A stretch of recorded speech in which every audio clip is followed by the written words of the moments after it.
Welcome to the Top Business Leaders Podcast. You'll learn how successful people just like you have grown their businesses, expanded their influence, and made money by writing a book. On each episode, you'll learn the inside secrets to help you create a book that can serve as a powerful marketing tool to skyrocket your business. I'm your host, Dan Janal. I help thought leaders, business executives, and entrepreneurs write their books. To find out more and to download our show notes, go to topbusinessleaders.com. Welcome, everyone. I'm delighted to welcome our guest today, David DeLong, one of my coaching clients and a longtime friend. Welcome, David. Hi, Dan. It's great to be with you. Thanks. Why don't you tell the folks a little bit about your journey? Sure. Well, today my work is focused on helping executives implement solutions for critical skill shortages that can undermine business growth. I work across sectors: manufacturing, healthcare, aerospace, high tech. Virtually every industry today is impacted by critical skill shortages, what's often called the skills gap. And actually, executives are worried about the skills shortages short term today, this year, and they're actually now worried a lot about the future. I work with big organizations like Microsoft, MasterCard, and the American Organization of Nurse Executives, but my sweet spot is really smaller, mid-sized companies and smaller companies whose leaders don't have big HR departments to help them with these tasks. Fantastic. It's a great background, and I'm sure that meshes with a lot of the people who are listening today who've worked with large companies but specialize in small businesses. Tell us a little bit about how you started writing books. You've written a few books, but tell us how you started writing your very first book. What was the impetus that said, I need to write a book? Well, early in my career, I was a journalist and editor and an academic researcher. I tell people that I've really migrated from daily journalism. At one time, I worked for the Associated Press, cranking out dozens of stories in an 8-hour shift. To today, my focus is books. Really, if I'm going to write anything, except for a blog post, it's going to be a book, because I just realized that in the last 20 years of my career as an independent author, speaker, and consultant, has been built really on the 3 books I wrote, starting in 2004 with Lost Knowledge, Confronting the Threat of an Aging Workforce. That's a book that really put me on the map. I've always said there's nothing like having your mother-in-law, who's a dyed-in-the-wool New Yorker, open up the Sunday New York Times and see her son's new book reviewed in the business section. My stock went up about 100 points that day. I'm sure that wasn't the reason why you wrote the book. Why did you write the book? Definitely Although not. that is a very good byproduct of writing a book. Right. Definitely not. The reason I wrote that book, and I think it's got to be true for most books, is I was passionate about, I discovered this problem. I recognized this problem in the marketplace, which was the looming retirement of baby boomers. Now, this is back in about 2000. And we could see there was a lot of concern about baby boomers are going to be retiring. And, oh, by the way, a lot of these boomers are going to be taking a lot of knowledge with them. And it's going to have an impact on businesses. And I identified a story which at the time was highly relevant. We went to the moon 6 times between 1969 and 1972. And the truth is we couldn't go to the moon right today if we had to. We're slowly working our way back there, but we lost most of the knowledge from those Apollo missions, and we can't go back to the moon. And that story is a real wake-up call for baby boomers who are just incredulous with the thought of, in this technology-intensive society, we can't always do something we've done well in the past. And it flags this issue of knowledge loss and the impact on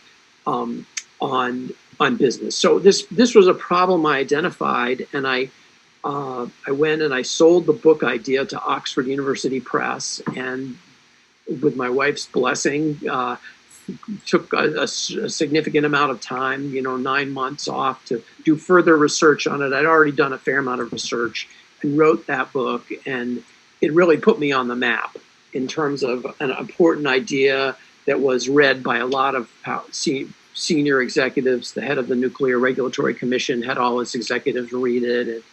It gave me a sort of a baseline expert level of expertise or perceived expertise. I got interviewed on, frankly, on Morning Edition on NPR by Steve Inskeep, and it was a great jumping off point. Fantastic. How has the book helped you get business? Well, books, I learned very early in my career that books have a great symbolic value in our culture. And I mean this sincerely. You get more credit from people, particularly potential clients, than you may actually deserve from a book. And this is Don't tell anyone that. Yeah, no, but I sincerely believe this. When you write a book, you're immediately perceived as the expert. But I had a very wise 7th grade English teacher who said, the more you know, the less you know.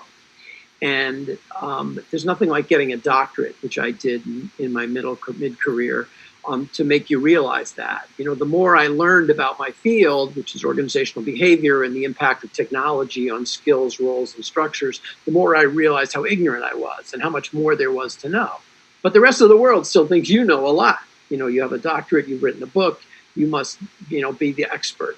And so the book helps me get business because it does several things. First of all, it's a proverbial calling card, or business card.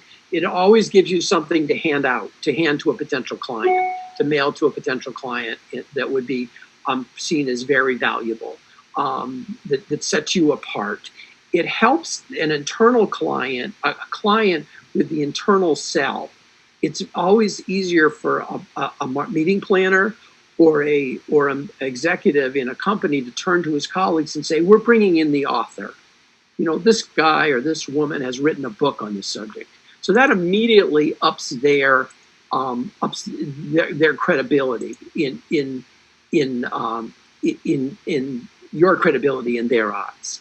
A book also forces you to create, to consolidate, organize, and extend your thinking about whatever the subject is you're writing about. And it leads you to create tools, which will be frameworks and stories to help clients. So it gives you material to use in your speeches and your workshops and your consulting. And I'm doing that right now. I've just decided to write a new book, which I'm calling Building Tomorrow's Workforce in Today's Economy.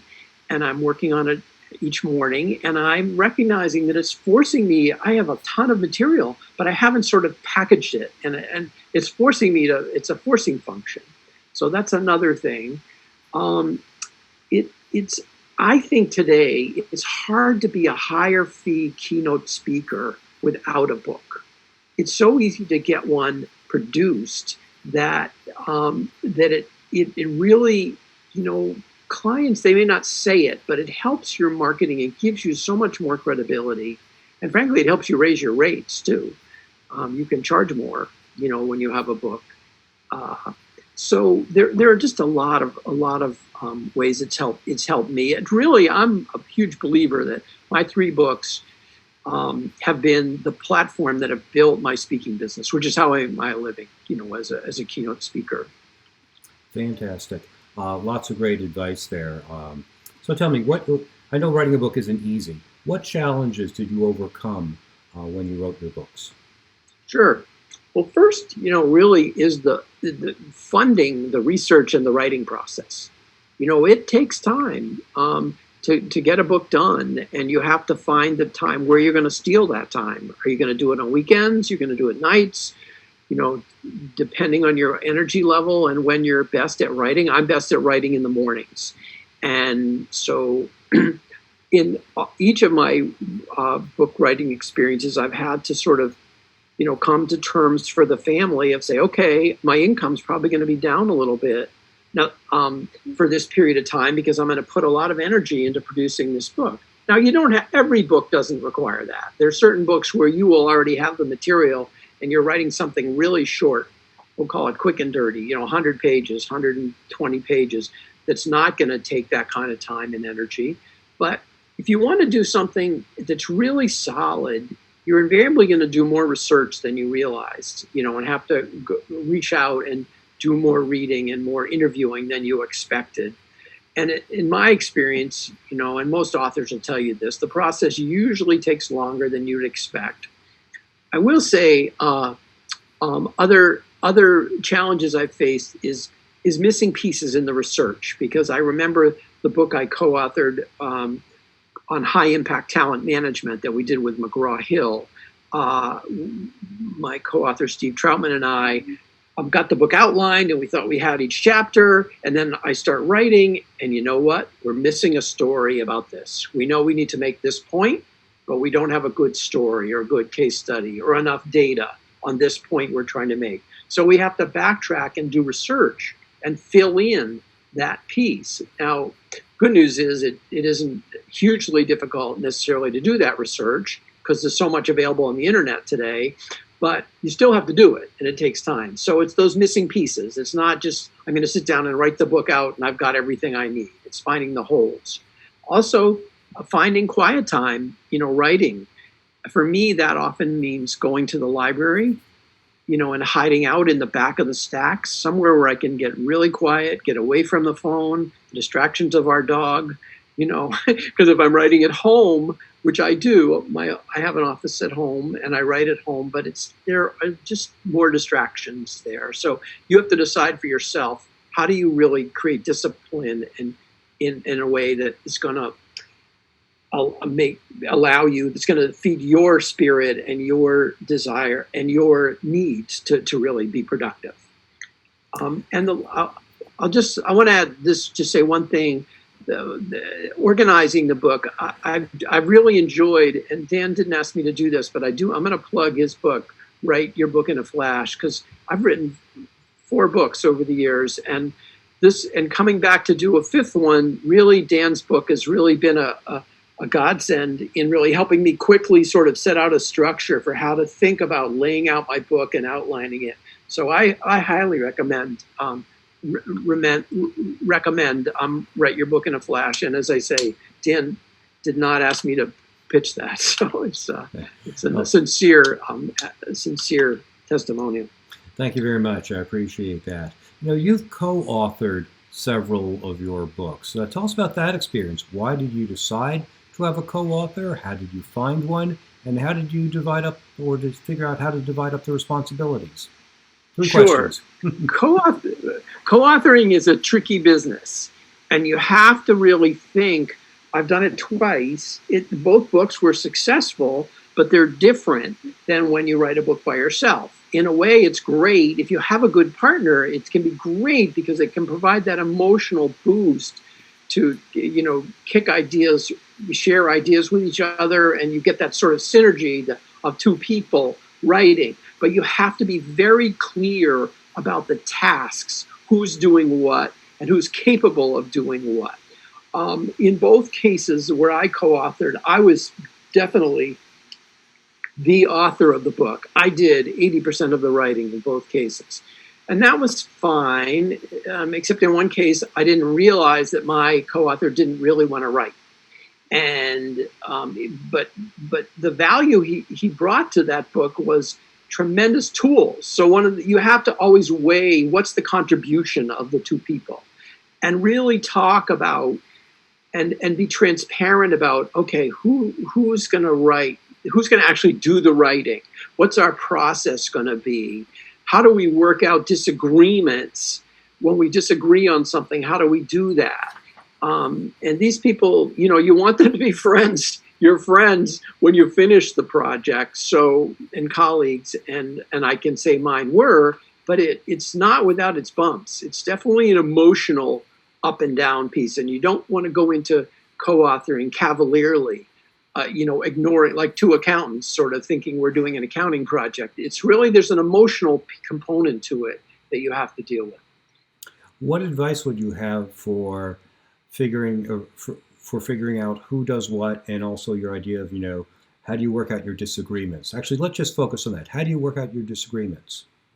Well, I think the most important thing is first of all, you don't want to be co-authoring with someone who you don't have mutual respect for and genuinely like, because you have to, believe their ideas are valid and their opinion is valid. You have to be clear on your purpose for the book and your and sort of your goals for the book and the outcome you want, and keep revisiting that.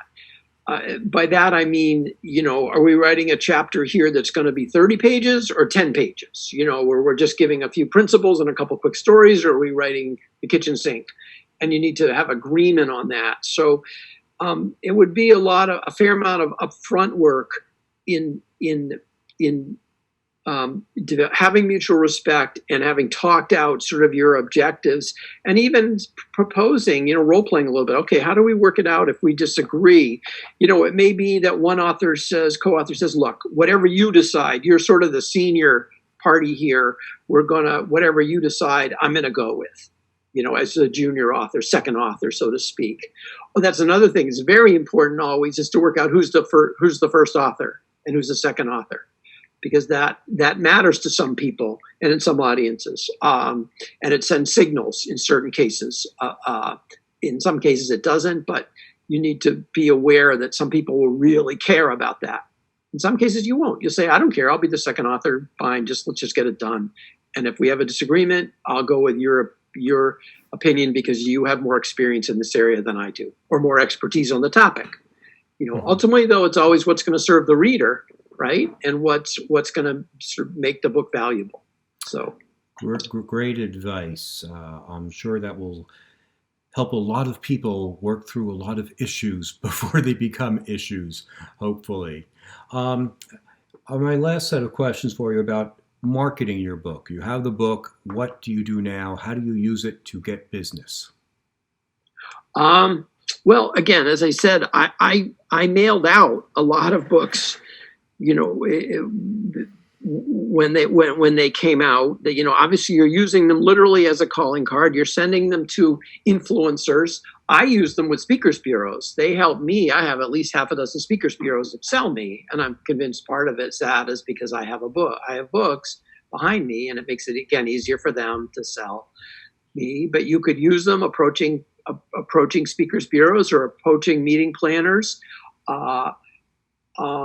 So that's one way. You can obviously blog from the book, blog about the book, use the chapters as blog posts. There are tweeting about the book or from the book, looking for reviews. Now, one thing it's important to understand, when you self-publish a book, that pretty much takes it out of the realm of getting reviewed in the general media. And nowadays, of course, that's not done as much anymore anyway, but there's still some places you can get books marketed. And I think resources like you, Dan, and there are some others, like Build a Book Buzz or something like that, Sandra, I forget her last name, who can help, authors of self-published books think about marketing their books and getting an audience for their books. That's another factor. But it's really important to know that you, as an author of a self-published book particularly, but any book, marketing can be so overwhelming. It's really challenging. You have to set boundaries, because there's now with Twitter and LinkedIn and all the different ways you can market, there's an endless stream of these opportunities, and you can drive yourself crazy if you don't have a plan and set some boundaries about how you're going to do your best to market your book and where you're going to use it. So it's important to go in with your eyes open, that it isn't just about writing the book, as I'm sure you've said in the past, Dan. You've got to think about marketing it, how you're going to use the book afterwards. The book doesn't sell itself. That's the truth. And my sales numbers will prove that out. It's one thing to write a book. It's another thing to market a book. Okay, as we're wrapping up here, David, why don't you tell folks how they can get in touch with you and tell us about your latest book and how people can get that.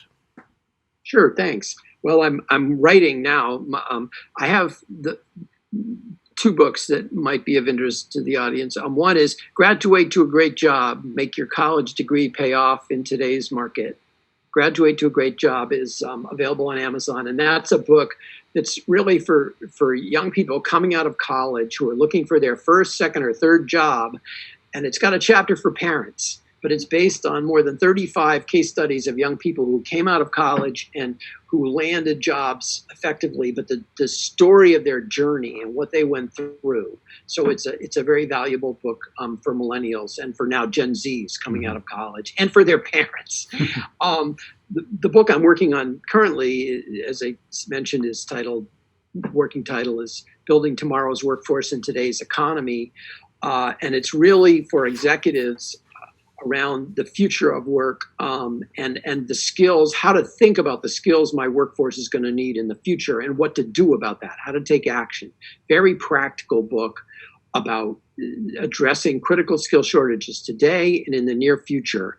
And my website is all one word, smartworkforcestrategies.com, smartworkforcestrategies.com. And you're welcome to go there and look at my blog because I'm always writing about these points, and I share my other research, some white papers I've written and reports, and I'm always glad to be a resource for folks who are wrestling with these issues, and certainly any meeting planners or folks who are looking for speakers or workshop leaders to address. Everything I do is customized. I always interview people in my audiences so I understand the issues they're facing in their particular industry or sector. And I love my work. So thanks. That shows. Thank you, David, and thank you, everyone, for listening today. Thanks for listening to Top Business Leaders, the only podcast that shows you exactly how people just like you have built their businesses by writing a book. If you'd like to write your book but don't know where to start, you can find great information at writeyourbookinaflash.com. Thanks again for listening. We'll be back next week with another insightful interview to help you become a top business leader.